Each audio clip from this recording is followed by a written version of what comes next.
Assalamualaikum warahmatullahi wabarakatuh. Teman-teman dimanapun teman-teman berada, apa kabarnya? Mudah-mudahan sehat selalu dalam lindungan Allah Subhanahu wa Ta'ala. Jumpa lagi kita di pembelajaran kita setiap malam Kamis, yaitu kajian semantik, di mana kita akan membahas beberapa kosakata Al-Quran dari sudut pandang bahasa Arab, gitu ya, secara semantik bahasa Arab, sehingga kita dapat memahami kata itu dengan tepat. Oke? Nah, perlu teman-teman ketahui bahwasanya Tadabbur Institute mengadakan pembelajaran live bahasa Arab setiap Senin, Selasa, dan Rabu. Senin materinya adalah Nahwu, Selasa materinya adalah Sorof, dan Rabu adalah materinya semantik. Dan saya jamin kepada teman-teman sekalian, insya Allah jarang sekali teman-teman mendapatkan kajian semantik. Bahkan saya yang sudah kemana-mana aja jarang sekali. Bahkan nggak ada malah yang mengajarkan kajian semantik bahasa Arab gitu ya, untuk membedah makna kata-kata, istilah-istilah dalam Al-Quran. Kenapa demikian? Karena itu sudah amanah Al-Quran gitu ya. Kalau kita ingin memahami Al-Quran ini, tentunya kita harus memahaminya melalui sudut pandang bahasa Arab. Oleh sebab itu Allah berfirman, Inna anzalnahu Qur'anan Arabiyyan. Aku turunkan Al-Quran ini berbahasa Arab, agar apa? Agar kalian dapat menggunakan akal kalian gitu ya. Jadi Allah tidak menurunkan Al-Quran menggunakan bahasa alien gitu yang tidak dapat kita pahami, tetapi menggunakan bahasa salah satu umat yang masih eksis sampai hari ini, yaitu bangsa Arab. Oke? Oleh sebab itu ya, ini menjadi acuan kita, menjadi prinsip kita dalam mencari makna, membedah makna setiap kata apa yang ada dalam Al-Quran. Keluar daripada semantik bahasa, artinya kita sudah melanggar prinsip-prinsip ya takwil Al-Quran, prinsip-prinsip penjelasan Al-Quran, seperti itu. Jadi teman-teman, kita hari ini akan membahas satu tema, yaitu tentang zikir ya. Nah, saya mulai dari persepsi umat Islam terlebih dahulu deh. Sekarang apa sih di benak teman-teman kalau teman-teman misalkan disuruh banyak-banyak zikir kepada Allah gitu. Ya, banyak-banyak zikir kepada Allah. Nah, yang dibayangkan teman-teman ini bukan yang saya tulis di sini, bukan nih. Menyebut nama-nama Allah. Contohnya tasbih 33 kali, ya kan? Tahmid 33 kali, takbir 33 kali. Benar apa enggak? Coba umat Islam pada umumnya ya.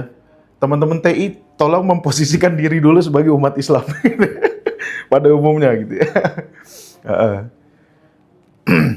Benar nggak nih yang analisis saya atau asumsi saya ini, ketika ya khotib, penceramah, ustadz atau siapapun itu ketika menyuruh kita sebagai umat untuk berzikir kepada Allah, maka kita memaknainya sebatas, oh berarti kita harus pegang tasbih. Benar nggak? Coba jawab di kolom komentar.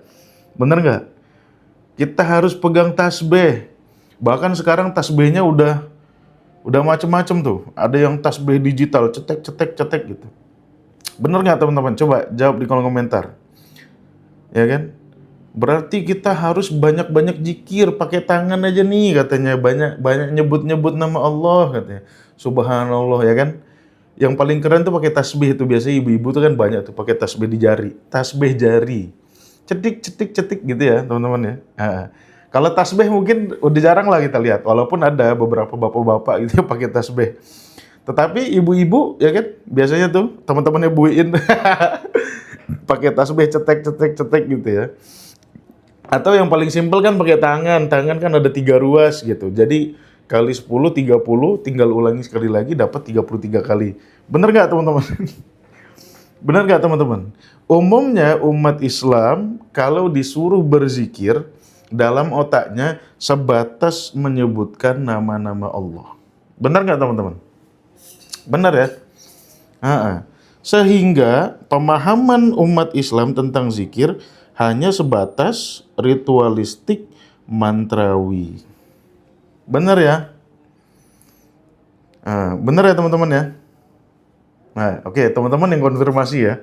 Ini memang asumsi saya, cuman saya kan melihat fenomena umat Islam gitu, bagaimana umat Islam itu berperilaku gitu ya.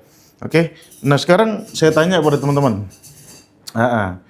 Pada akhirnya cara berzikir yang seperti ini, pada akhirnya melahirkan ritual-ritual yang sifatnya mantrawi gitu ya. Ini saya nggak tahu ya, saya pakai istilah yang to the point aja lah gitu. Ritualistik yang mantrawi. Untuk apa kita berzikir katanya? Biar tenang, ya kan? Dibawalah ayat Al-Qur'an, ala bidzikrillah tatmainnul qulub. Gitu ya, teman-teman ya. Tujuan orang berzikir apa? Biar tenang. Benar nggak teman-teman? Benar nggak teman-teman? Benar ya? Tujuan kita berzikir biar tenang. Nah, karena umat Islam ini terbiasa dengan model zikir yang seperti ini, dengan ucapan-ucapan ya, dengan ritual-ritual mengucap sesuatu, maka umat Islam hari ini mengenal yang namanya amalan. Gitu ya. Mengenal yang namanya amalan. Yang sebetulnya ya, kalau kita lihat kata amal ini kan sebetulnya dari kata amila. Amila itu artinya apa sih? Coba jawab di kolom komentar. Amila itu artinya apa sih sebetulnya? Kita sebutnya amalan. Sebetulnya kata-kata amila, amal, itu artinya apa? Jawab di kolom komentar. Kerja, perbuatan, melakukan sesuatu gitu. Ya memang sih mengucapkan sesuatu itu ya perbuatan juga. Tetapi kan yang namanya amal itu kan dengan tangan gitu, mimma amilat aidihim gitu ya contohnya gitu. Jadi ada eksekusi yang kita lakukan. Tetapi umat Islam memaknai kata amalan ya sebetulnya karena itu tadi, karena zikir dimaknai sebagai ritualistik, mantrawi dengan mengucapkan spell-spell tertentu. Gila, bahasa saya kok kayak wizard gini ya. Spell-spell tertentu sehingga ya umat Islam tuh hari-hari kerjanya amalan aja ya. Contoh yang paling gampang ya, bersin. Hace gitu kan.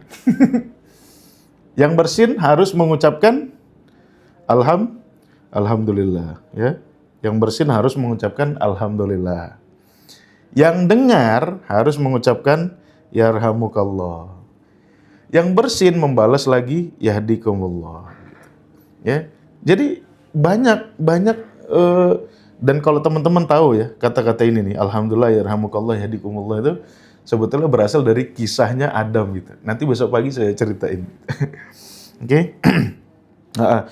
Kemudian umat Islam juga mengenal yang namanya doa-doa harian gitu kan. Bangun tidur baca apa? Ya kan? Mau mandi, masuk kamar mandi baca apa? Keluar mandi baca apa? Pokoknya lengkap. Kalau teman-teman beli buku doa-doa harian itu, ya, kalau zikir kayaknya lebih spesifik lagi gitu ya. Biasanya kan ada buku zikir pagi petang gitu ya.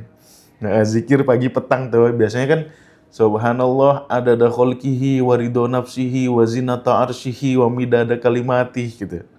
Ya kan, ada maksurat gitu kan, peninggalan-peninggalan katanya ini zikir-zikir yang dibaca oleh sahabat-sahabat Nabi terdahulu katanya gitu. Ya kan? Nah, sehingga ya itu tadi pola pikirnya jadi ritualistik mantrawi ya.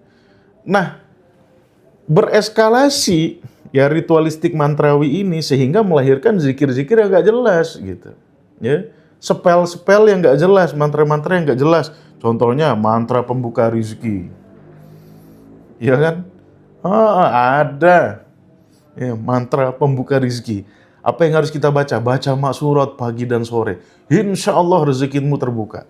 Pintu rezeki, pintu langit gitu. Saya kok berkali-kali ngeliat langit gak ada pintunya gitu. Pintu langit. Oke. Kemudian ada zikir enteng jodoh. Ya kan? Ada zikir terhindar dari mara bahaya. Ya. Ada lagi yang biasa ngusir jin. Ya. Zikir yang biasa digunakan untuk ngusir jin. Jadi yang biasa kita lantunkan apa? Ayat kursi. Ayat kursi untuk ngusir jin. Benar gak teman-teman?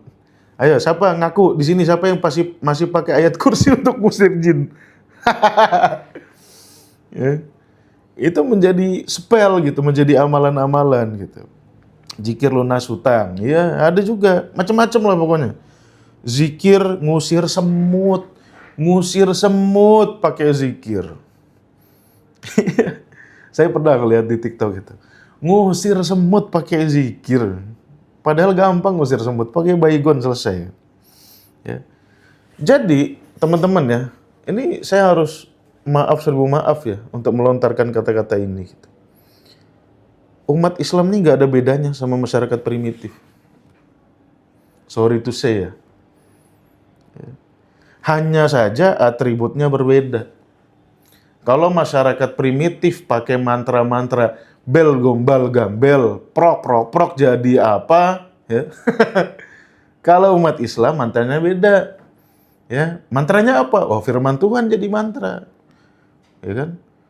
Mantra ngusir jin, ya kan? Mantra apa lagi? Mantra enteng jodoh, ya kan? Mantra ngusir semut, macam-macam. Nah, jadi dari kesalahan kita memaknai zikir, akhirnya muncul tradisi yang nggak bisa dibenarkan tradisi ini gitu. GJLS nggak jelas, ya kan? Allah menurunkan Al-Quran sebagai petunjuk, jelas. Syahrul Ramadan alladzi unzila fihil Qur'an hudan, petunjuk. Bukan kau baca untuk dapat manfaat-manfaat yang tidak ada hubungannya dengan bacaanmu itu gitu. Ya. Nah ini. Tetapi berapa banyak di Indonesia ya kan yang mengajarkan kayak gini. Oh mau ini ya, mau utang lunas ya. Utangmu mau lunas kah? Nah, baca surat Al-Furqan ayat 25 1000 kali. Ya. Padahal yang nurunkan ayatnya aja nggak pernah ngomong gitu. Allah, kan yang nurunkan ayatnya Allah. Ini firmannya Allah, kalamnya Allah, yang empunya Allah. Nggak pernah Allah bilang, kalau kamu mau lunas hutang nih, baca surat Al-Furqan ayat 25 1000 kali. Hutangmu lunas. Mana? Nggak pernah. Gitu. Allah cuma tekankan, ini petunjuk. Ya, kalau petunjuk tuh kau baca, kau pahami, jadikan prinsip hidup. Udah, that's it. Jangan kembali ke masyarakat primitif. Ya. Jadi pada hakikatnya apa yang kita lakukan, apa yang umat Islam lakukan, termasuk saya loh ya. Saya jerit-jerit ini untuk diri saya sendiri juga gitu. Ya. Apa yang kita lakukan sebetulnya tidak beda dengan apa yang dilakukan masyarakat primitif. Hanya saja atribut kita berbeda. Ya kan? Kalau masyarakat primitif pakai mantra yang aneh-aneh, kalau kita pakai ayat-ayat Al-Quran. Ya. Jadi kalau saya lihat tradisi ini, ya saya melihat umat Islam ya layaknya masyarakat primitif aja. Cuman atributnya berbeda. Oke, nah inilah kesalahpahaman kita memaknai zikir. Sehingga zikir ini tidak berdampak apa-apa kepada kehidupan umat Islam. Ya. Ada yang katanya biar tenang gitu. Itu pseudo ketenangan gitu. Ya, ya kan? Kita punya masalah nih, zikir 1000 kali. Selesai nggak masalahnya? Ya, ya nggak selesai. Oh tapi kan kita tenang, tapi kan ketenanganmu sementara. Lebih enak kan selesaikan masalahmu dulu gitu. Itu ketenangan selamanya. Nah, nanti kita akan bahas, oke? Oke, sekarang kita akan masuk ke semantik kata zikir ya, teman-teman ya. Nah, tadi udah ada yang mulai itu. Oke? Nanti kaitannya juga sama ayat-ayat misalkan inna nahnu nazzalna dzikra wa inna lahu lahafizun. Nah, kata-kata zikir disamakan dengan Al-Qur'an, ya. Al-Qur'an punya nama lain. Ya, nama lainnya apa? Azikir. Ya kan? Nah, kita kan artinya menyamakan Al-Quran dengan azikir. Benar nggak? Apa yang saya ngomong ini benar nggak? Coba tulis di kolom komentar. Pernah dengar nggak Al-Quran disamakan dengan azikir? Pernah atau tidak? Coba jawab di kolom komentar. Pernah atau tidak? Teman-teman Tadabbur Institute, kalau mau orang banyak nonton ini, di-repost. Ya. Nah, pernah atau tidak? Nama lain dari Al-Quran adalah azikir. Pernah atau tidak? Jawab di kolom komentar. Pernah atau tidak? Oh, ada yang pernah, ada yang tidak ya. Ada yang belum pernah. Kalau yang belum pernah berarti belum pernahnya. Ya udah belum pernah aja, ngajinya kurang jauh lah kata orang-orang sono. Oke, nanti kita akan bahas benar atau tidak zikir itu nama lain dari Al-Quran. Oke, kemudian ahluz zikri. Pernah dengar nggak kata-kata ahluz zikri? Pernah dengar nggak? Ahluz zikri. Pernah dengar nggak? Pernah nggak? Artinya apa tuh ahluz zikri? Coba jawab di kolom komentar. Saya pengen tahu pengetahuan umat Islam. Ahluz zikri itu artinya apa sih? Coba jawab di kolom komentar. Ahluz zikri itu artinya apa sih? Coba ada yang jawab dong di kolom komentar. Apa arti dari ahluz zikri? Orang yang senang berzikir. Ya kan? Orang yang senang berzikir. Tadi tuh yang komentar pertama tuh. Orang yang senang berzikir. Siapa orang yang senang berzikir ini? Berarti kalau mindset kita di awal tadi, orang pegang tasbih, berarti ahlu zikri adalah orang yang banyak pegang tasbih, nyebut subhanallah 33 kali, alhamdulillah 33 kali, ya Allahu Akbar 33 kali, ditutup dengan la ilaha illallah. Gitu. Tuh, ada lagi tuh yang jawab, ahlu zikri, zikir artinya sholat. Jadi orang rajin sholat. Nah, ya udah, ngarang. Berilmu di bidangnya, tuh macam-macam kan? Macam-macam kan persepsinya tuh. Ahlu zikri fa'lam annahu la. Itu kalau itu bukan ahlu zikri, itu afdolul zikri. Nah, pernah dengar nggak? Itu lucu tuh. Pernah dengar nggak di yasinan, tahlilan, afdolul zikri fa'lam annahu la ilaha illallah. Artinya apa tuh? Zikir yang paling afdol adalah mengucap la ilaha illallah. Tuh, artinya pemahaman umat Islam tentang zikir hanya sebatas nyebut. Ya, pernah dengar nggak di yasinan? Afdalul zikri fa'lam annahu la ilaha illallah. Biasanya di la ilaha illallah itu di slow motion. Ya. Oh, ini disclaimer ya teman-teman. Biarpun saya mengkritik tradisi umat Islam, saya ini orang Islam gitu loh. Saya cuma mengajak teman-teman untuk berpikir lagi gitu ya. Ya, la ilaha illallah. Apa namanya? Hayyul Qayyum, la ilaha illallah, hayyun bang, la ilaha illallah, Muhammadur Rasulullah sallallahu alaihi wasallam. Kalimatul haqqi binahil gitu-gitulah. Pokoknya gitu ya. Saya udah lupa, saya juga dulu pernah pembawa acara Yasin gitu ya.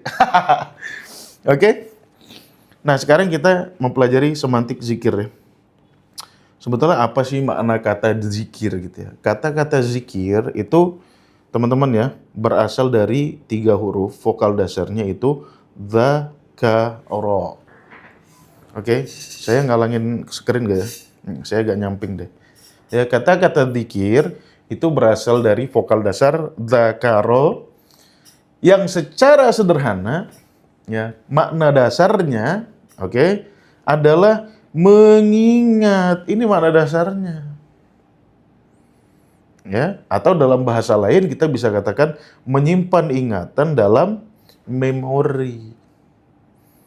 Ada yang baru tahu nggak zikir artinya mengingat? Coba jawab di kolom komentar. Ada yang baru tahu nggak?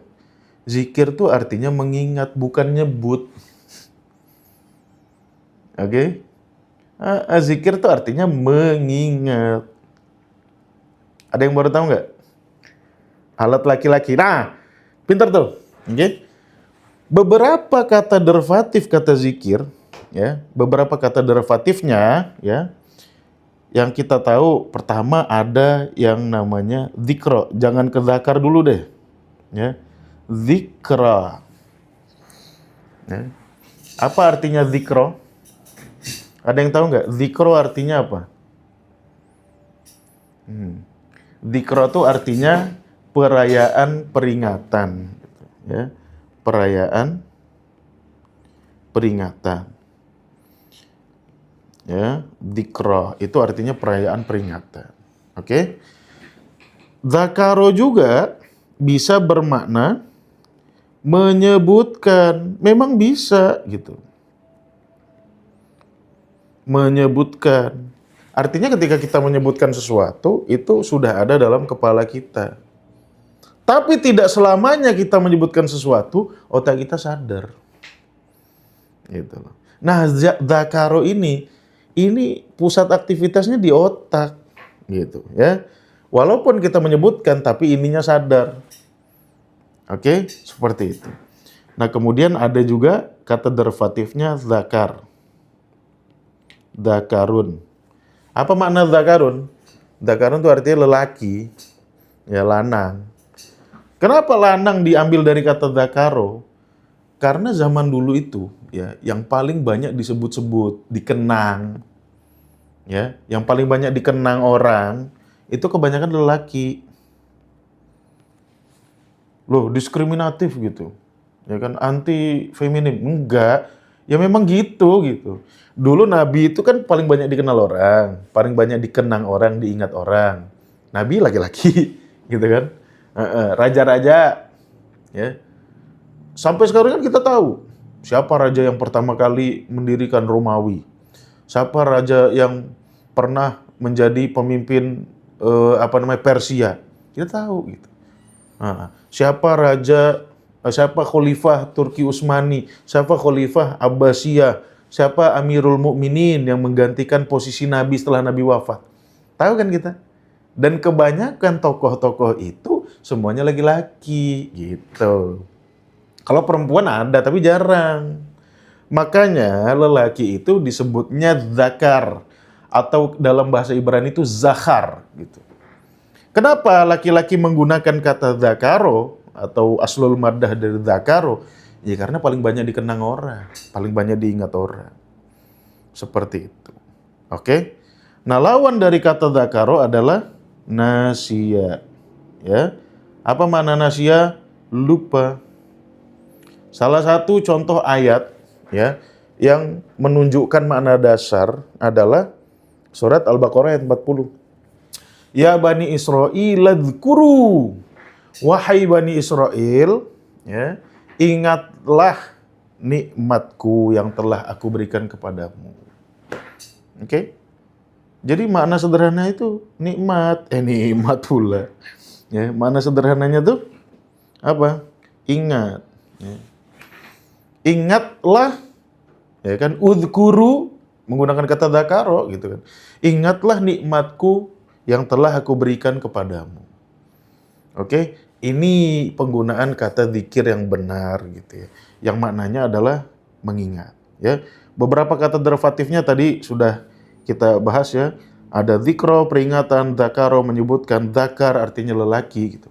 Jadi, ini ya teman-teman pentingnya kita dalam memahami kata derivatif ya. Kata derivatif itu harus memiliki kaitan makna dengan makna dasar.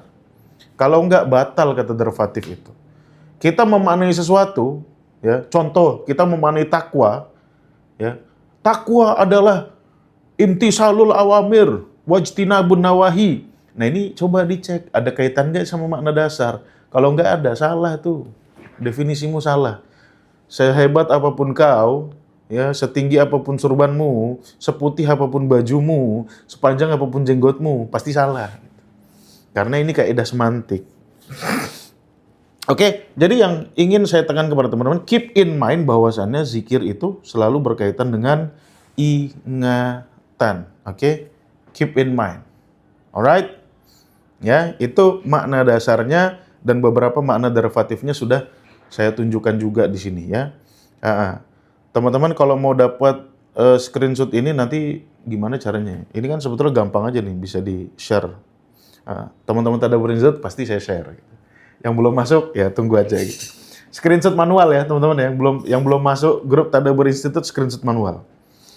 Nah sekarang permasalahan yang pertama tadi ya yang saya sebutkan.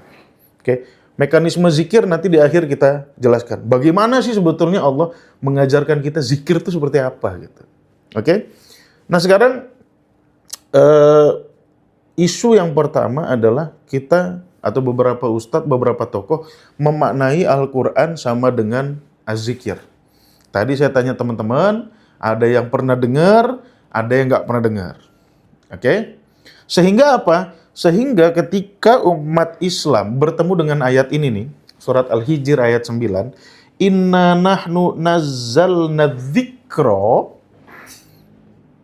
Nah, kata-kata zikir ini dipahami sebagai Al-Quran. Oke? Wa inna lahu lahafizun, dan kamilah yang menjaganya. Pemahaman umat Islam, oh kalau begitu Quran kita nih nggak mungkin bisa berubah. Kenapa? Karena Allah yang jaga. Oke? Nah, nanti kita telusuri, benar nggak kita memahami seperti ini? Ya. Nah, ini jadi permasalahan mengapa diterjemahkan Al-Quran. Karena gini ya teman-teman, pada dasarnya Quran bahasa Arab itu, ya bahasa Arab itu tidak mengenal sinonimitas, ya, tidak mengenal sinonim. There is no sinonim dalam bahasa Arab. Artinya apa? Beda kata pasti beda makna. Oke, nah ketika Allah membedakan dua kata yang udah jelas-jelas beda gitu, satu Quran, satu zikir, artinya dua kata ini tentu memiliki arti dan makna yang berbeda. Oke, keep in mind tuh ya. Keep in mind-nya ada dua. Keep in mind zikir maknanya ingatan, keep in mind bahasa Arab nggak kenal sinonim. Oke, dengan demikian zikir di sini kita perlu tahu apa sih ya. Sekarang gini ya teman-teman, kita coba masuk kepada penjelasan kata zikir ini. Ya. Kita masuk ke penjelasan. Oke? Saya pengen teman-teman fokus ke ayat 99, kalau nggak salah ini surat apa ya? Min anba'i ma qad sabaq. Kita cari dulu teman-teman, suratnya apa? Anba'i ma qad sabaq. Saya lupa nulis suratnya. Anba'i ma qad sabaq. Nah, ini. Surat Toha ayat 99. Oke? Ini surat Toha ayat 99 ya. Surat Toha ayat 99. Oke? Teman-teman lihat ya penjelasan ayat ya. Oke? Fokus ya. Mudah-mudahan nggak boring teman-teman. Wa kadzalika naqussu 'alaika dan demikian pula kami mengkisahkan kepadamu ya min anba'i ma qad sabaq. Anba itu jamak dari kata naba yang artinya adalah peristiwa-peristiwa masa lalu ya, atau informasi-informasi tentang peristiwa-peristiwa masa lalu, atau informasi dulu. Anba itu artinya peristiwa, ma qad sabaq peristiwa masa lalu. Ya. Jadi Nabi Muhammad ya dikisahkan tentang kabar-kabar dari peristiwa masa lalu. Oke? Ya Allah kan pasti mengetahui peristiwa masa lalu. Nah, dari beberapa peristiwa masa lalu ini ya Allah kisahkan kepada Nabi Muhammad. Wa qad atainaka min ladunna dzikran. Oke? Dan kami telah memberikan kepadamu ingatan-ingatan dari sisi kami gitu loh. Ya. Nah, jadi kalau kita kembali kepada makna semantik yang benar gitu, nggak susah memahami Al-Quran. Nah, karena kita itu ya, saya dengan segala hormat kepada pendahulu-pendahulu kita, karena selalu memaknai kata-kata itu dengan persepsinya sendiri, akhirnya kacau. Gitu. Ya. Kalau kita memahami ayat ini, ya kan, Nabi diceritakan tentang peristiwa-peristiwa masa lalu, ya kan, dan kami telah memberikanmu dzikron, sebagian dari ingatan-ingatan kami. Ya. Jadi zikir di sini ya tetap maknanya adalah ingatan. Oke, tetap maknanya ingatan. Nah sekarang saya tanya teman-teman, apakah apa yang ada dalam ingatan Allah hanya Al-Quran? Coba jawab di kolom komentar. Apakah ya seluruh ingatan Tuhan, seluruh memori Tuhan ya itu hanya Al-Quran? Jawab di kolom komentar. Sama nggak? Ya. Apakah iya atau tidak? Jawab iya atau tidak. Apakah ya yang ada dalam ingatan Allah hanya Al-Quran? Iya atau tidak? Jawab di kolom komentar. Ayo, jujur. Coba jawab dengan waras. Gitu. Ada yang bilang iya lagi, ancur. Ya. Apakah yang ada dalam ingatan Allah hanya Al-Quran? Ya tentu tidak. Jelas enggak. Jadi menyamakan adzikir dengan Al-Quran itu khotok. Salah besar. Quran tuh nggak sama dengan zikir. Oke? Nah, ingatan Tuhan, ya kan? Tadi kan beberapa dikisahkan, ya, beberapa peristiwa masa lalu. Nggak semua diceritakan sama Allah. Ya. Cerita dinosaurus nggak diceritakan sama Allah. Ya. Cerita zaman bumi pernah jadi batu, es batu, zaman es, nggak diceritakan sama Allah. Allah pilih-pilih gitu. Nah, dari ingatan Allah yang keseluruhan yang namanya zikir ini, dipilihlah sebagian-sebagian yang kemudian diturunkan sebagai Al-Quran. Ya. Jadi di antara ingatan Tuhan, ya, yang diturunkan sebagai Al-Quran adalah contohnya kisah-kisah Nabi dan umat-umat terdahulu. Jadi, teman-teman ya, Quran itu hanya sebagian kecil dari keseluruhan zikir. Ya iyalah. Kalau kita bandingkan Quran yang cuma 30 juz, dibandingkan dengan seluruh memori Tuhan, ya Quran itu hanya sedikit saja, hanya sebagian dari az-zikir. Gitu loh. Oke? Jadi menyamakan Al-Quran dengan az-zikir salah. Quran itu lebih sedikit, lebih kecil daripada az-zikir. Az-zikir itu banyak banget. Karena segala sesuatu di alam semesta ini semuanya direkam oleh Tuhan. Oke? Oh iya. Suratnya apa tuh? Segala sesuatu direkam sama Tuhan. Suratnya apa? Coba tadabbur di situ anak-anak TI, apa suratnya? Segala sesuatu direkam sama Tuhan. Biasanya Mas Wahyu tuh paling ini tuh. Mas Wahyu, apa Mas? Ayat yang menunjukkan bahwa segala sesuatu itu direkam oleh Allah Subhanahu wa taala. Surat Yasin. Ya. Tapi bukan ayat 56 kayaknya, ayat 12 kayaknya. Oke. Inna nahnu nuhyil mauta. Bang Her, Imam Mubin. Wa naktubu ma qaddamu wa atharahum. Segala sesuatu itu terekam dalam sistem yang namanya Imam Mubin. Jadi Imam Mubin itu bukan Lauh Mahfuz. Ya. Sorry to say, Kemenak, you are wrong. Kalian salah menyamakan Imam Mubin dengan Lauh Mahfuz. Imam Mubin itu tempat tercatatnya seluruh amalan manusia. Itu namanya Imam Mubin. Oke? Nah, teman-teman, kita lanjutkan ya. Salah satu dari ingatan Tuhan yang Allah turunkan kepada manusia ini adalah kisah-kisah Nabi dan umat terdahulu. Oleh sebab itu, di surat Yusuf ayat 3, ini perhatikan ayatnya ya. Di surat Yusuf ayat 3, nahnu nakussu 'alaika ahsanal qasas. Jadi kisah-kisah yang Allah turunkan itu kisah-kisah yang terbaik. Allah pilih-pilih. Nggak semua ingatan Tuhan dikelumbrukkan kepada Nabi. Yang nggak sanggup kita. Oke. Nahnu nakussu 'alaika ahsanal qasas. Kisah-kisah terbaik. Oke? Dengan apa? Bima auhayna, dengan kami mewahyukan kepadamu hadzal Qur'an. Gitu. Jadi Quran itu hanya sebagian dari zikir, ya. Quran itu hanya sebagian dari zikir, Allah pilih-pilih kisahnya, kemudian diceritakan sebagai yang namanya Al-Quran. Ya kan? Sesuai dengan namanya pula. Al-Quran dari kata qoro'a. Qoro'a itu artinya apa? Sesuatu yang bisa kita baca, bisa kita deteksi. Sebetulnya qoro'a itu lebih fundamental maknanya itu.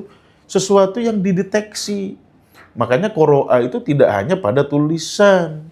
Qoro'a itu tidak hanya pada hal-hal yang berbentuk teks. Baca denyut nadi, ini qoro'a juga.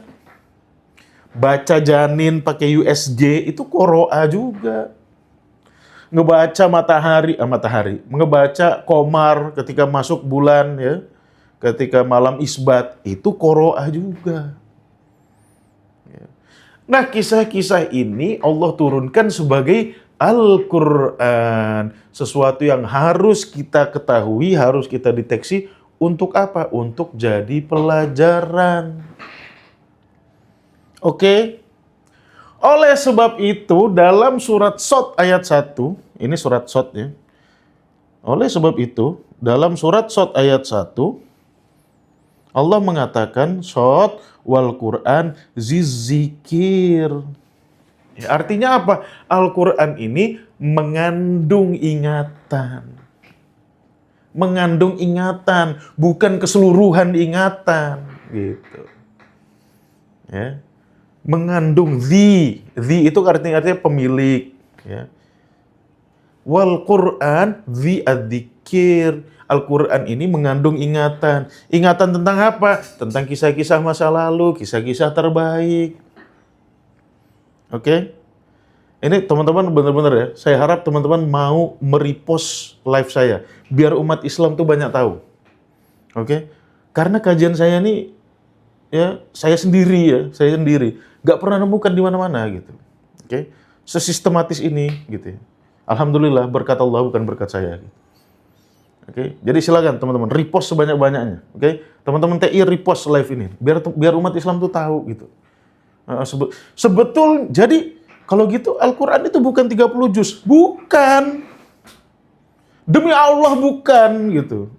Ya, biar teman-teman yakin ini.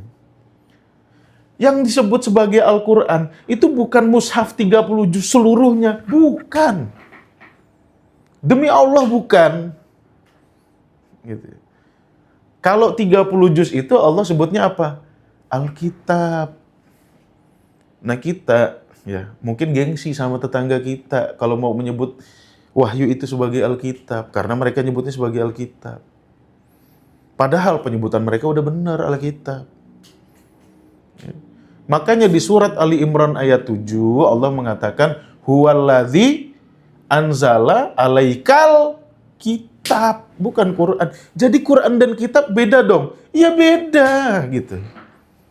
Nanti saya coba bikin kelas ya, klasifikasi wahyu gitu ya. Biar teman-teman tuh paham. Ya, jadi yang 30 juz itu ya, yang covernya ditulis sama kenak Al-Quran, itu bukan seutuhnya Al-Quran. Demi Allah. Saya berani nih ngomong demi Allah gitu. Karena udah pasti benar gitu. Nah kalau yang 30 juz itu disebutnya Alkitab, itu benar. Gitu. Quran itu hanya sebagian dari kisah-kisah. Informasi tentang masa lalu, masa kini, masa depan, itu Al-Quran. Kalau perintah sholat, bukan Quran. Ya perintah dijalankan, bukan untuk dibaca gitu. Ya. Perintah berzakat, ya itu bukan Quran. Ya. Bukan Quran. Ya, itu perintah. Ya, kau laksanakan. Kalau Quran itu sesuatu yang harus kita ketahui, ya harus kita deteksi, jadikan pelajaran. Gitu. Ya. Ini loh, secara semantik saya terangin nih. Kalau masih ada yang nggak percaya lo, kebangetan lo. Ya. Oke. Nah, setiap bab dari kisah-kisah terbaik ini, ya setiap babnya Allah sebut sebagai Al-Kitabul Mubin. Ya. Allah sebutnya sebagai Al-Kitabul Mubin. Kata-kata kitab itu jangan hanya diterjemahkan buku. Ya. Kan kita udah sering bahas, kitab itu artinya sesuatu yang terkumpul. Ya. Sesuatu yang terkumpul, apapun itu, ketika kita kumpulkan dalam satu tema tertentu, itu namanya Alkitab. Nah, Allah sebut kisah-kisah ini sebagai Al-Kitabul Mubin. Kenapa? Karena artinya memang cerita-cerita itu nyata, real cuy. Ya, bukan karangan. Makanya Allah katakan mubin. Kisah-kisah ini nyata. Ya. Oleh sebab itu, kalau kita lihat ya di surat Az-Zukhruf ayat 2 sampai ayat 3 nih, Coba teman-teman perhatikan teksnya nih. Jadi ngaji itu kayak gini gitu loh. Jangan cuma one day one juice bolak-balik gitu ya. Nah, coba perhatikan nih teksnya nih. Ya. Perhatikan teksnya nih. Ya. Wal kitabil mubin. Surat Az-Zukhruf. Buka aja kalau Qur'annya kalau nggak percaya. Oke? Wal kitabil mubin, dan kitab mubin, dan tema-tema dari nabi-nabi itu ya, tema-tema dari kisah-kisah yang lalu itu ya. Kitab mubin ini inna ja'alnahu, cerita-cerita masa lalu ditranslate oleh Allah ke dalam Quran yang berbahasa Arab, Quranan Arabian. Jadi ada proses translate. Lo translate gimana, ya kan? Translate gimana? Contoh ya. Ini contoh nih. Wa Ibrahim, dan Ibrahim ketika dia berkata kepada kaumnya. Ini perkataan Ibrahim nih ya, kepada kaumnya ya. U'budullah wattaquhu dzalikum khairul lakum in kuntum ta'lamun. Itu perkataan Ibrahim kepada kaumnya. Oke? Nah, sekarang saya tanya sama teman-teman. Redaksi perkataan Nabi Ibrahim nih, apakah aslinya berbahasa Arab? Tolong dijawab di kolom komentar dengan jawaban yang sehat. Apakah redaksi aslinya ketika Nabi Ibrahim ngomong ini berbahasa Arab? Tolong jawab di kolom komentar.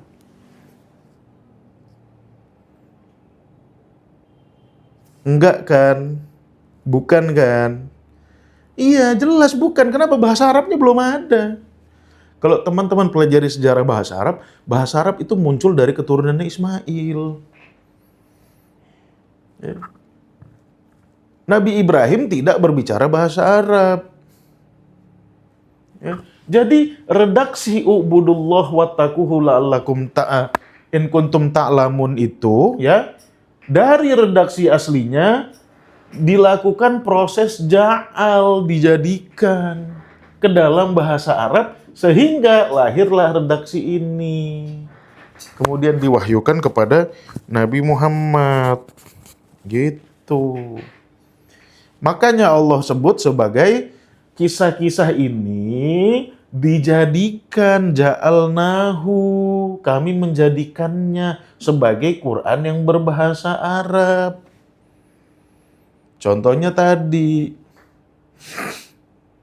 Oke? Nah, kisah-kisah ini terlewat tadi ya. Kisah-kisah ini ya disebut dengan Al-Kitabil Mubin. Contohnya di surat Maryam ayat 41 ya.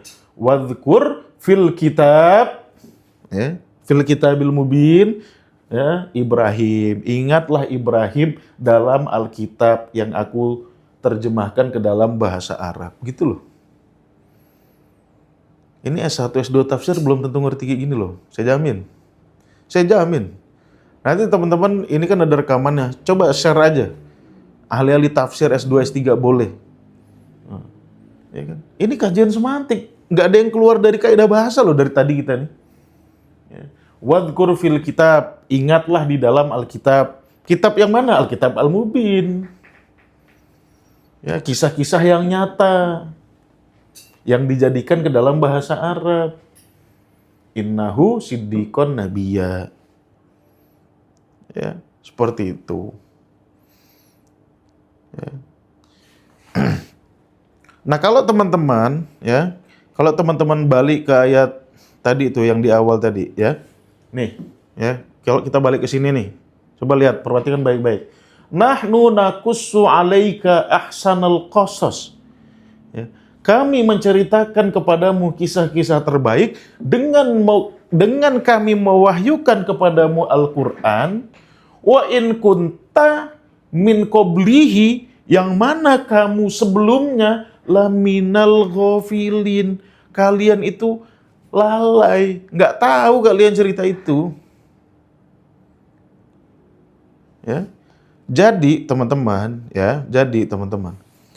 ingatan Tuhan tentang peristiwa-peristiwa masa lalu itu ya, Tuhan pilih-pilih, ya, cerita-cerita terbaiknya, Tuhan translate ke dalam bahasa Arab, ya, dan Quran sebut itu sebagai Quranan Arabian, ya, untuk diceritakan kembali kepada manusia. Kenapa? Karena pada dasarnya kisah-kisah ini umumnya ahistoris. Ya. Manusia belum mulai nulis sejarah. Zaman Nabi Nuh, zaman Nabi Hud. Mana gak manusia udah mulai nulis sejarah? Belum nulis. Jadi kisah-kisah ini yang bersumber dari ingatan Tuhan, dipilih beberapa, ditranslate ke dalam bahasa Arab, ya kan? Dan Allah sebut sebagai Quranan Arabian agar diturunkan kepada manusia. Kenapa? Karena kisah ini umumnya ahistoris. Ngerti ahistoris nggak? Tidak terekam dalam sejarah. Jangankan Nuh lah, Nabi Ibrahim pun ahistoris. Selain dari teks-teks wahyu, nggak ada yang membahas tentang Ibrahim itu nggak ada. Ya. Atau kisah-kisah itu mungkin ada, ya. Mungkin kita menerima cerita-cerita itu, tetapi tidak akurat. Banyak penyelewengan di dalam cerita-cerita itu. Ya. Jadi ini ya teman-teman ya. Ini saya harap teman-teman jadikan ini pelajaran betul-betul. Wa in kunta min qablihi laminal ghafilin, ya. Kalian itu nggak tahu cerita itu, atau yang cerita yang kalian terima itu sebetulnya nggak valid, gitu ya. Nah ini keep in mind, jadikan prinsip teman-teman ketika teman-teman datang ke sebuah kajian, dengar cerita Nabi macam-macam, ya. Ingat ayat ini, ya. Kalau ada orang tahu cerita Nabi Nuh sampai detail-detail itu, tahu dari mana lu? Gitu. Ya, tahu dari mana? Kalau orang-orang yang menceritakan kisah Nabi Nabi Hud, Nabi Syuaib sampai sedetail-detail itu, kau tahu dari mana? Sedangkan Quran saja mengklaim bahwasannya kau tuh sebelumnya gofil. Entah historis kita nggak tahu, ya, entah ceritanya tidak akurat. Jadi silakan teman-teman berhati-hati ketika mendengar kajian tentang nabi-nabi. Nabi Nuh, katanya banjir Nabi Nuh global, ya, semua hancur. Pernah dengar nggak? Cerita Nabi Nuh, ada ustadz menceritakan Nabi Nuh, katanya banjirnya satu dunia, ya kan? Semua orang mati. Pernah dengar nggak? Coba jawab di kolom komentar. Pernah dengar nggak ada ustadz menceritakan Nabi Nuh, ya, itu semua manusia selesai, gitu. Ya, betul ya? Saya nggak ngarang loh ini, ya betul ya? Coba jawab di kolom komentar. Pernah atau enggak? Pernah dengar nggak? Ustadz menceritakan bahwasannya Nabi Nuh ini adalah bapak manusia yang kedua. Kenapa? Karena zaman Nabi Nuh semuanya mati. Nggak pernah dengar berarti nggak pernah ngaji loh. Rata-rata orang Islam pernah dengar. Ya? Pernah dengar kan? Nah, tahu dari mana kau? Ya. Kemudian Nuh lahir anak 4, ya. Yafid, Sam, Sid, apalah namanya itu. Tahu dari mana namanya, gitu. Ini loh kata Quran tuh, min qablihi laminal ghafilin. Ya, entah dia ahistoris atau ceritanya tidak akurat. Ya. Ini bisa tahu nama-nama anak Nabi Nuh itu dari mana kau? Ya. Jadi hati-hati teman-teman ketika mendengarkan kajian. Saya nggak melarangnya. Silakan teman-teman mau dengar kajian heboh-heboh tentang nabi-nabi terdahulu, silakan. Tapi pilih-pilih informasinya. Yang mana yang harus kita percaya, yang mana nggak harus kita percaya. Oke? Karena Quran sudah menerangkan bahwasannya kisah ini umumnya ahistoris atau tidak akurat. Oleh sebab itu,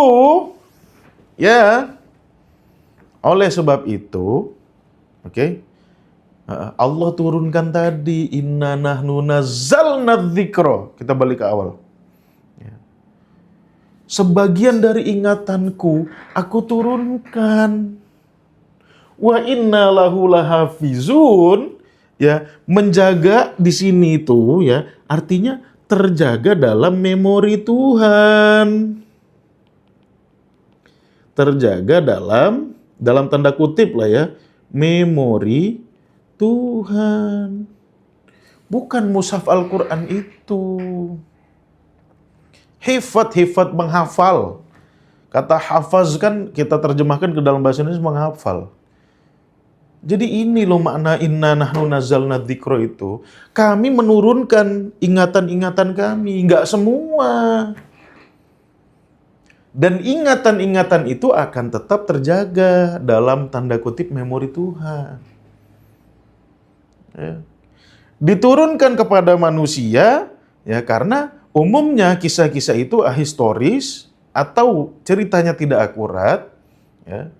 Oleh sebab itu Allah mengatakan di surat Al-Qamar ayat 17, ayat 22, ayat 32, ayat 40. Apa Allah katakan? Walaqad yassarnal Qur'ana lidzikri. Kami menjadikan Al-Qur'an ini ya agar mudah kalian untuk mengingat. Oke, jadi dengan Allah wahyukan Al-Qur'an ini, kita dapat mengingat sesuatu yang awalnya ahistoris atau ceritanya tidak akurat. Gitu, bro. Ya. Jadi ayat ini itu bukan motivasi untuk ngapal Quran. Ya. Saya pernah dengar soalnya ustadz tuh ngomong, ayo hafal Quran. Ya. Allah menjadikan Quran mudah dihafal. Mbahmu tebel kayak ngono kok. Ternyata setelah saya telusuri, dia ngambil ayat ini. Walaqad yassarnal Qur'an lidzikri. Ya, Quran itu mudah dihafal. Yo mbahmu le. Kalau mudah dihafal tuh Al-Fatihah itu mudah dihafal gitu. Umat Islam rata-rata hafal Al-Fatihah. Quran mudah dihafal. Kalau mudah tuh umat Islam udah hafal semua. Makanya ada salah satu orang yang bikin metode namanya Yassarna, diambil dari kata-kata ini. Bro, salah bro. Bukan itu makna ayat ini tuh. Maknanya itu tadi. Allah menjadikan Al-Quran ini agar kau mudah mengingat cerita-cerita yang ahistoris dan tidak akurat. Ya? Oleh sebab itu, di dalam ayat lainnya pula, Allah berfirman, وَكَذَلِكَ أَنْزَلْنَاهُ قُرْآنًا عَرَبِيًّا وَصَرَّفْنَا فِيهِ مِنَ الْوَعِيدِ لَعَلَّهُمْ يَتَّقُونَ أَوْ يُحْدِثَ لَهُمْ ذِكْرًا. Agar ingatan kita di-refresh. Ingatan kita refresh tentang peristiwa-peristiwa itu. Yuhdith. Ahdatha yuhdithu. Artinya diperbaharui. Ya. Hadis artinya sesuatu yang baru. Ya. Yuhditha lahum dzikra. Dengan diturunkannya Al-Quran ini dapat merefresh ingatan kita tentang peristiwa-peristiwa masa lalu. Loh kok di-refresh gitu? Ya kan beberapa kisah kita dapat dari Bible. Kita dengar dari oten-oten. Ya kan kita tahu Ibrahim. Minimal oten itu ya tahu Ibrahim. Kita dengar Nabi Daud. Ya oten pasti tahu Nabi Daud. Kita dengar cerita tentang Nabi Sulaiman. Ya oten tahu namanya Solomon. Tetapi informasi mereka yang dibawa ini belum tentu akurat. Ya, Al-Quran turun untuk memperbarui ingatan kita, agar ingatan kita di-refresh. Mungkin kalian lupa, mungkin ceritanya ngalor ngidul, seperti kisah Ashabul Kahfi. Ya kan? Kisah Ashabul Kahfi kan ada yang ngomong 309 tahun, ada yang bilang 4, 5, 6, 7 orangnya sebetulnya. Gitu. Ya. Bukan 4, 5, 6, 7 sih. Nah inilah maksud dari Allah mengatakan walaqad yassarnal Qur'an lidzikri. Ya. Jadi ini bukan motivasi untuk hafal Quran, nggak ada Tuhan nyuruh hafal Quran. Ya. Memang sulit dihafal, udah tulis aja gitu. Upload di cloud udah nggak akan hilang insyaallah. Oke? Oke, jadi itu ya teman-teman. Jadi yang Allah maksud inna nahnu nazzalna dzikra, dzikra itu bukan Quran. Itu ingatan, memori Tuhan. Tuhan pilih-pilih ya sebagian saja, kemudian diceritakan, ditranslate ke dalam bahasa Arab karena memang sebagian besar data-data itu tidak berbahasa Arab, gitu ya. Percakapan Nabi Ibrahim pada kaumnya, percakapan Nabi Nuh kepada kaumnya, percakapan Nabi Lut kepada kaumnya, itu jelas tidak berbahasa Arab. Oleh sebab itu ada proses ja'alnahu, kami menjadikannya Qur'anan Arabian la'allakum ta'qilun. Oke? Ayo teman-teman di repost bareng-bareng lagi live saya nih, di repost ya. Di repost lagi teman-teman. Oke? Oke. Sekarang kita lanjutkan ke ahli dzikir ya. Oke? Oke ya, kita mulai ya. Kita lanjutkan ke ahlu dzikri. Pertama, keep in mind terus ya, bahwasannya zikir itu selalu maknanya adalah ingatan. Jadi teman-teman keep in mind. Zikir is ingatan. Dia maknanya nggak boleh lari dari ingatan. Oke? Nah sekarang saya jelaskan.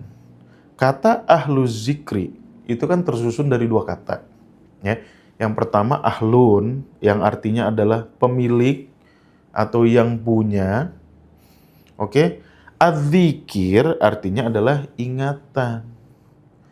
Ahlu dzikir itu artinya orang yang punya ingatan, orang yang ingat lah gampangnya.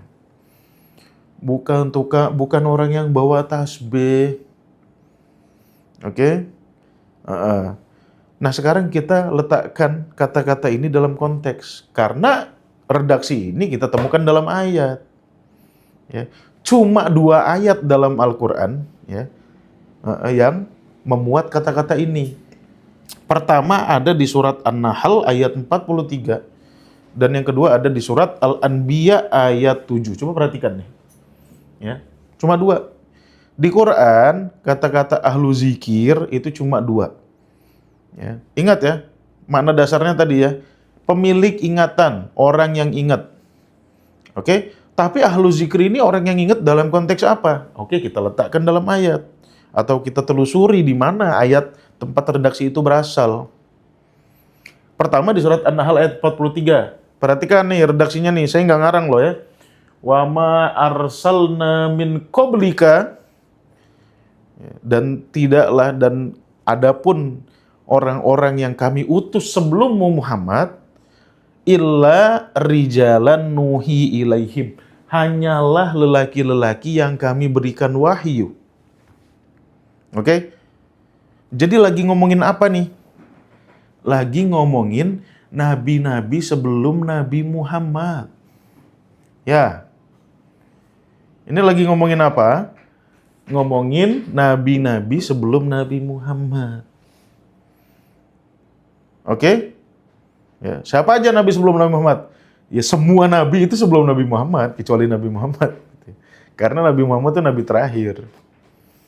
Oke? Nah, fas'alu ahla zikri. Tanyakan kepada ahlu dzikri in kuntum la ta'lamun. Kalau kau tidak tahu tentang nabi-nabi sebelum Nabi Muhammad, tanyakan kepada ahlu zikri atau orang yang ingat. Gitu loh. Ini konteks ayat ini nih. Yang sering kita bawa kemana-mana konteksnya. Ini doang. Cuma 2 di Quran kata-kata ahlu zikri ini. Satu lagi di surat Al-Anbiya ayat 7. Redaksinya pun serupa. Wa ma arsalna qablaka illa rijalan nuhi ilaihim. Sama kan? Ya. Bedanya cuma di sini ada min, di sini nggak ada min. Oke? Fas'alu ahla dzikri, tanyakan orang yang ingat. Kalau kau nggak tahu tentang apa? Tentang nabi-nabi itu. Ini loh konteksnya. Jadi kalau teman-teman jadi ustadz, jadi mubalik, jadi apa, ya letakkan ahlu zikri dalam konteks. Kalau enggak salah. Nah sekarang, siapa orang-orang yang ingat tentang nabi-nabi sebelum Nabi Muhammad? Ya minimal 2 ini, ahli kitab sama ahli sejarah. Ya. Kalau ahli kitab ya jelas tahu, dia tahu Nabi Isa tahu, ya kan? Nabi Ilyasa tahu, Nabi Zakaria tahu, Nabi Ibrahim tahu, Nabi Yakub tahu, Nabi Ishak tahu. Ini makna ahlu zikri. Ya. Cuma dua, searching aja di Quran. Nggak ada di ayat lain kata-kata ahlu zikri. Cuma dua ini. Gitu. Ya. Fas'alu ahlad dzikri in kuntum la ta'lamun. Jadi konteksnya adalah terkait dengan nabi-nabi sebelum Nabi Muhammad. Kenapa? Karena Nabi Muhammad itu bukan nabi yang pertama. Nabi Muhammad bertanya-tanya, aku nih yang pertama atau bukan? Gitu. Yang terakhir sudah jelas, tapi yang pasti bukan yang pertama. Ya. Karena sebelum Nabi Muhammad sudah banyak nabi-nabi yang lain. Oke? Ini mana ahli zikri. Tadi ada yang ngarang, ahli zikri. Kan akimis sholat ahli zikri. Berarti ahli zikri itu ahli sholat. Ya nggak kontekstual dong sama ayat. Gimana sih? Katanya tiap hari baca Quran. Katanya tiap hari tadabbur Quran. Ya opo? Cinta Quran. Mana? Pengetahuan kita tentang Al-Quran itu sangat-sangat sedikit. Ya, ini tembakan kepada diri kita masing-masing loh. Orang berargumen karena argumennya berbeda ditembak pakai woi fas'alu ahla dzikri in kuntum la ta'lamun. Ini loh konteksnya, kok pakai konteks apa gitu loh. Kalau kita disuruh bertanya kepada yang tahu, itu fas'alu ahlal ilmi bukan ahla zikri. Jadi ahlu zikri itu ya spesifiknya orang yang ingat nabi-nabi sebelum Nabi Muhammad. Siapa itu? Ya ahli kitab. Ahli kitab jelas mereka tahu, atau ahli sejarah. Ya, ini mana ahlu zikri. Kalau kita nyuruh tanya ahlinya yang mempunyai ilmunya, fas'alu ahlal ilmi bukan ahla zikri, gitu. Oke? Itu ahlu zikri ya. Jadi teman-teman setelah ini insya Allah nggak bisa ditipu kalau ada ustadz-ustadz ngomong ahlu zikri, tetapi tidak dalam konteksnya. Alright? Nah selanjutnya bagaimana berzikir? Ayo, ini sangat penting. Silakan kita repost bareng-bareng. Oke, karena judul kita adalah bedah makna zikir dan bagaimana mekanisme berzikir. Oke, ini biar kita paham nih, ibu-ibu yang pegang tasbih digital nih biar ngerti gitu. Mekanisme zikir yang Allah ajarkan itu seperti apa.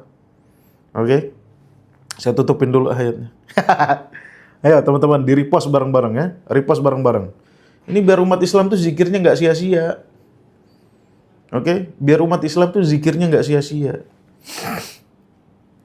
Saya bawa satu ayat aja dari surat Al-Baqarah ayat 200. Oke, di sini Allah menjelaskan bagaimana mekanisme berzikir. Alright. Apa kata Allah? Fa idza qadaitum manasikakum. Ini konteksnya dalam haji, ya. Tetapi bisa kita bawa dalam konteks yang lebih umum, bisa. Oke. Fadhkurullah kadzikrikum aba'akum. Ini mekanisme berzikir yang diajarkan Allah. Bukan saya ngarang ya. Nih ayatnya surat Al-Baqarah ayat 200. Buka aja di Quran. Oke. Fadhkurullah, berzikirlah kepada Allah. Ingatlah kepada Allah, umat Islam, kadzikrikum aba'akum.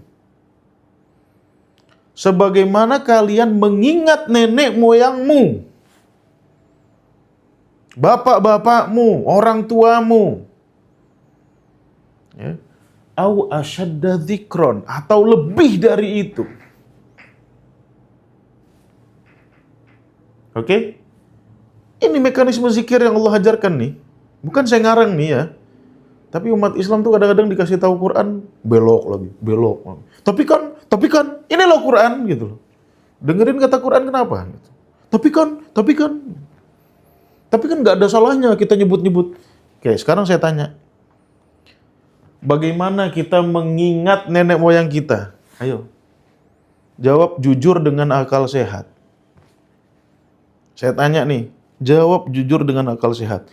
Contoh, saya punya nenek moyang namanya Jarwo. Orangnya sangat berjasa, sangat baik, sangat hebat.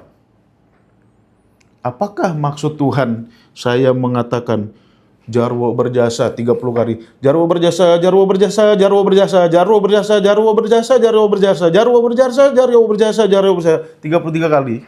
Kayak gitu kah? Coba jawabnya pakai akal sehat gitu. Oke. Saya punya nenek moyang namanya Jarwo, orangnya baik. Apakah saya mengingat Jarwo? Ya.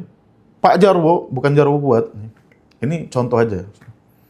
Apakah saya mengingat Jarwo dengan menyebutkan Jarwo orang baik, Jarwo orang baik, Jarwo orang baik, Jarwo orang baik, Jarwo orang baik, Jarwo orang baik, Jarwo orang baik, Jarwo orang baik, Jarwo orang baik, Jarwo orang baik, Jarwo orang baik, Jarwo orang baik, Jarwo orang baik. Apakah seperti ini? Gitu.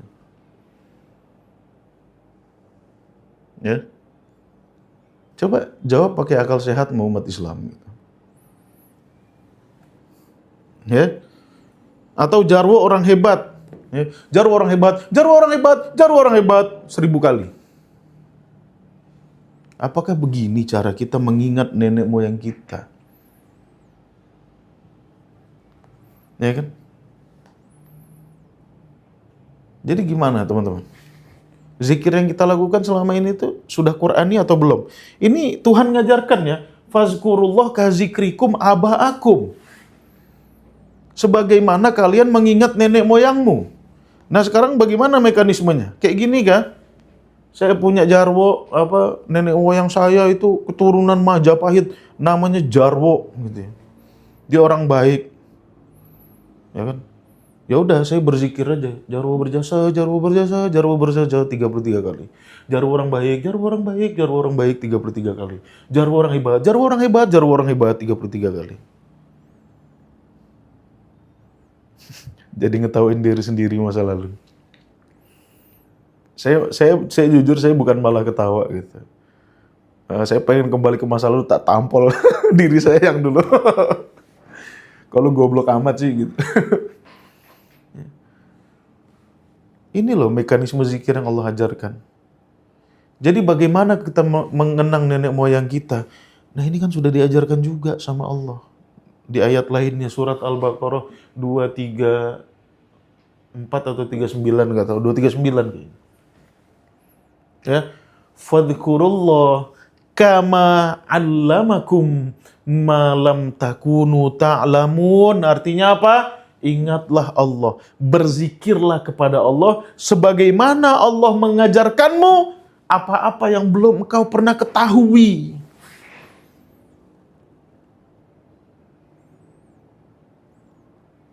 Jadi sebetulnya output dari zikir adalah intelektualitas. Dia melahirkan ilmu-ilmu baru yang sebelumnya kita nggak pernah ketahui. Ini output zikir sesuai dengan apa firman Allah ini. Tapi susah ngomong ke umat Islam tuh, pahala oriented sekali umat Islam tuh. Ini kan pahala, kebaikan. Jadi sehari dapat 33 kebaikan. Susah ngomong sama orang Islam.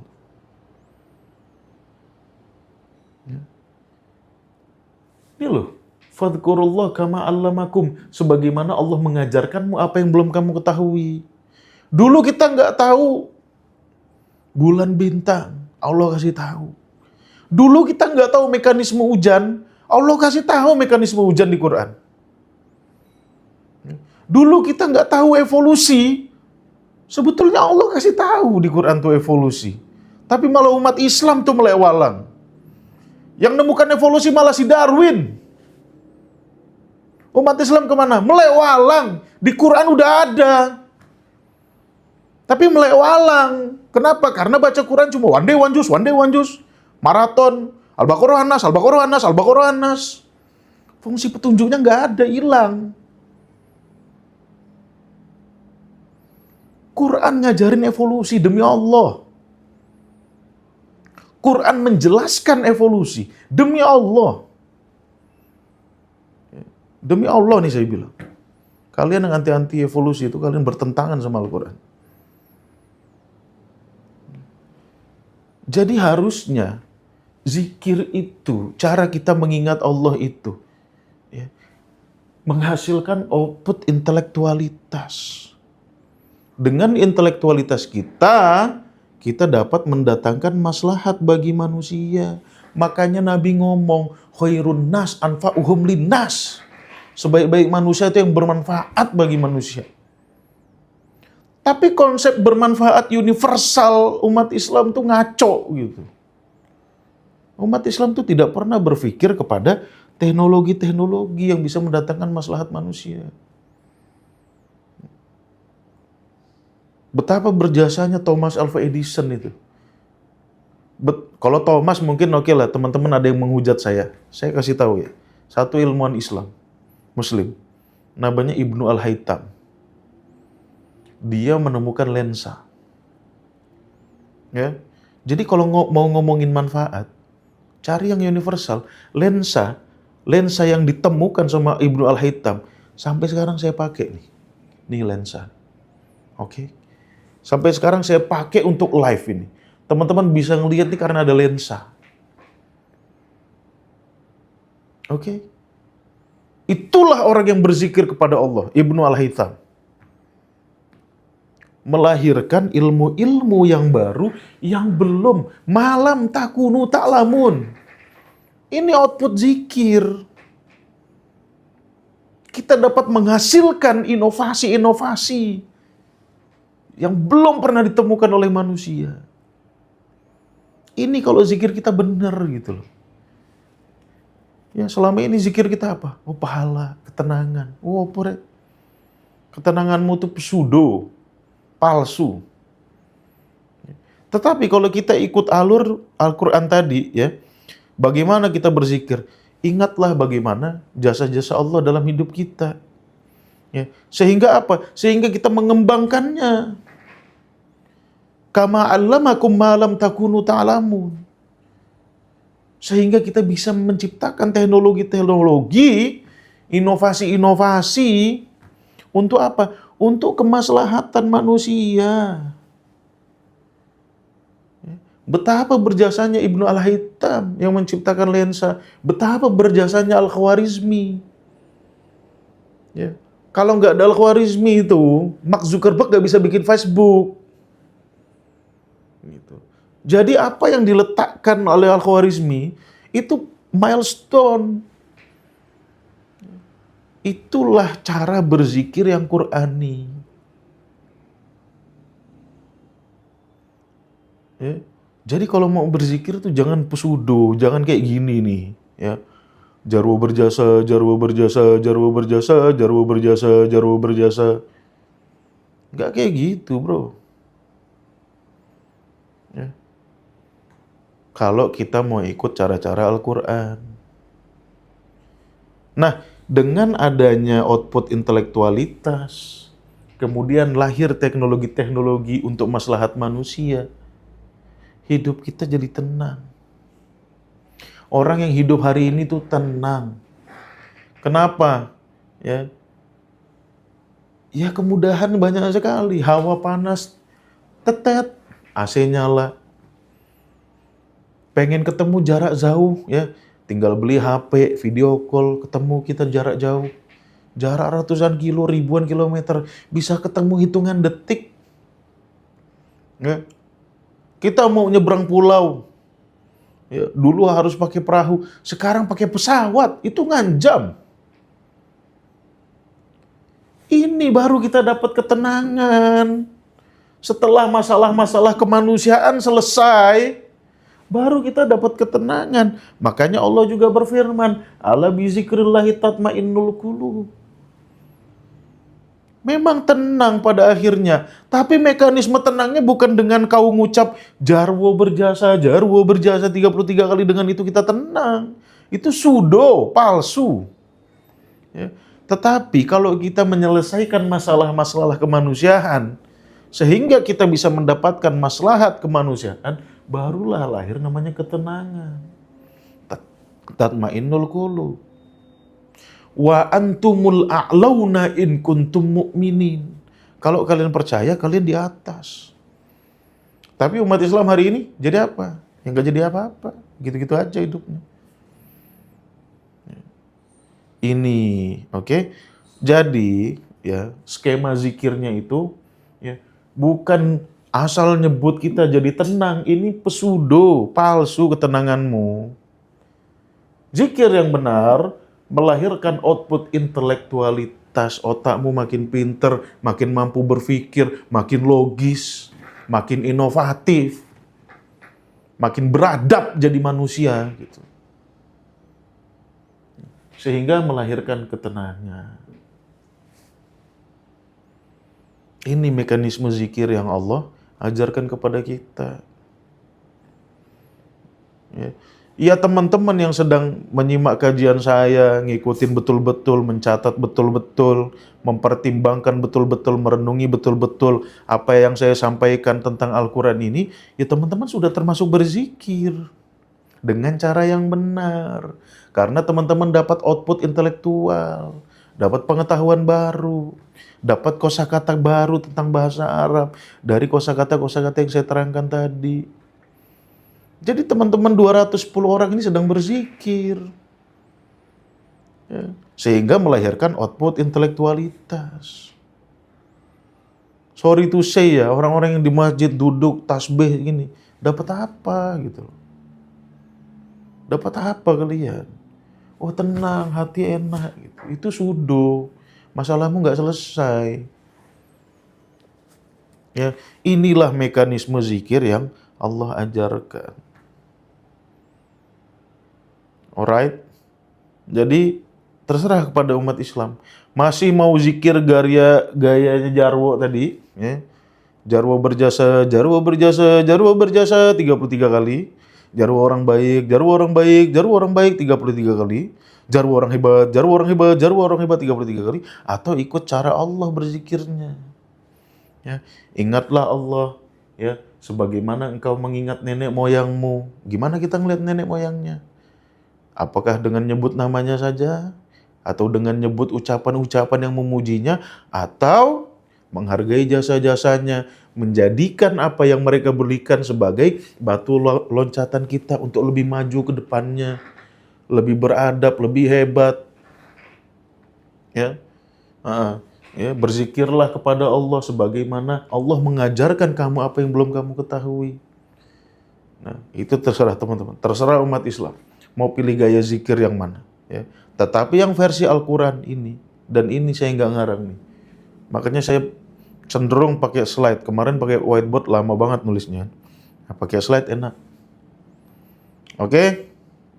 Sip? Sekian. Ya. Insya Allah pertemuan yang akan datang kita akan membahas tentang qalbu. Oke? Pertemuan yang akan datang kita akan bahas tentang kalbu yang selama ini kita maknai hati. Oh, nggak sesuai sama ayat-ayat Al-Quran. Oke? Jadi yang belum follow, silakan follow. Ya, catat jadwalnya ya, jadwalnya nih. Saya tulis di sini nih, jadwal live kita nih. Disimpan ya. Jadwal live. Gimana ceritanya? Halo. Jadwal live kita ya. Live bahasa Arab kita jadwalnya Senin. Nahu diikuti semua nih ya. Selasa Sorof biar teman-teman ngerti bahasa Arab. Dikit-dikit nggak apa lah. Rabu saya semantik. Oke. Save the jadwal ya. Ini jadwal pengajian kita. Yang belum follow silakan follow.